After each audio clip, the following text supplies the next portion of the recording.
Hello guys, good morning everyone. Once again, welcome back to my YouTube channel. And this is small content creator once again, Joaquin Vlog. So guys, for today's video ay meron pa akong gusto ipakita sa inyo guys. Ito po ay patungkol naman po sa sitwasyon po dito po sa amin sa may public market po mismo ng Aguagua, Santo Niño.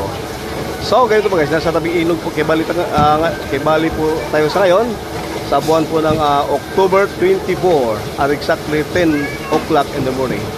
So ganito po ang ating makita sa akin guys. Napakarami po tayong bangka na nakadaong po at kasulungan po itong malingke o nagbubusin po guys. Ganito po kasi ang sitwasyon po dito kapag kibali oras po ng pamalingke sa umaga. Ganoon din po talaga ang kadalasan po mangyari po dito sa amin guys. Halos bangka po lahat ang ginagamit sa mga barangay po na medyo may kalayuan po dito sa amin. Ito po kibali ang ilog po namin guys na may lawak siguro mga 100 meters ang or mga 500 meters po ang lapad dito guys. At speaking of haba naman guys, ang medyo may kabaan to dahil marami po kasi ang ito po talaga pinaka main po talaga na daanan po papunta po ng iba't ibang probinsya na sabi natin at hanggang sa karagatan po ng Batanes. Diretso po to guys. Kaya may lawak po ito na talagang hindi po atin sukat akalain guys kung gaano po ito kalaki. Pero sa akin guys, ito po talaga yun ang pangkaraniwan po ang transportation po dito sa amin guys. Ganito po talaga ang kalakalan. Halos bangka lang po talaga ang dumadaan or namamalingke or nag-grocery.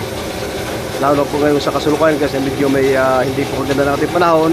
So halos lahat guys ay gumagamit rin po ng bangka. Dala nga po ng medyo may kahirapan po kung tayo po ay maglalakad na po patungo po sa ating pinupuntahan at medyo may kalayuan din po. So bangka ang ginagamit na sa ganun guys ay sa mapabilis po kibali ang kanila pong paglalakbay at makarating po agad sa kanila pong paroonan. Alright. At sa akin po naman likuran guys, hindi ko lang mapakita po sa inyo ay dito lang po ay transportation po ng mga tricycle driver naman guys. Ang halos sa transportation po dito ay mga tricycle guys papunta po naman kibali sa iba't ibang mga barangay. Yan po kibali palengke namin guys. Medyo malaki rin to guys. At dito halos lahat ng mga bilihin po, mga grocery, atin po talaga makikita po dito.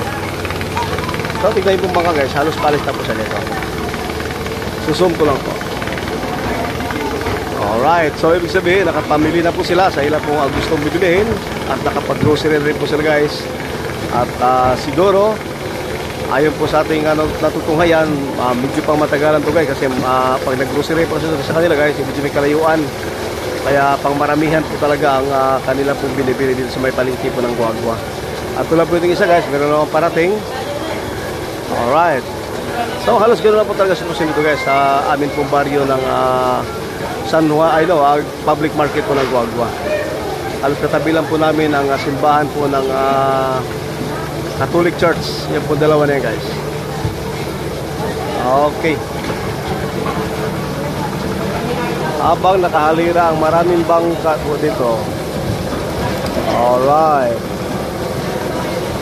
So hanggang dito lang guys. At maraming salamat po sa lahat po ng nanood ng aking long form video. At sana naway pagpalain po kayo ng may kapal. At huwag niyo po sanang kalimutan guys na mag-like and share, subscribe and hit the notification bell para mapalawak pa po kibali ang ating pong pag-upload po ng video at malalaman po ng karamihan. So ulitin ko guys, huwag po sanang kalimutan mag-subscribe ng aking long form video.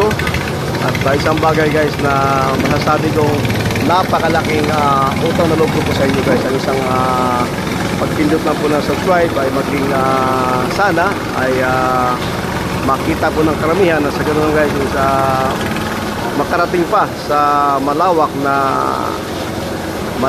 na kapangyarihan ni YouTube channel. Okay. So hanggang dito lang guys at maraming salamat po. Bye bye and God bless.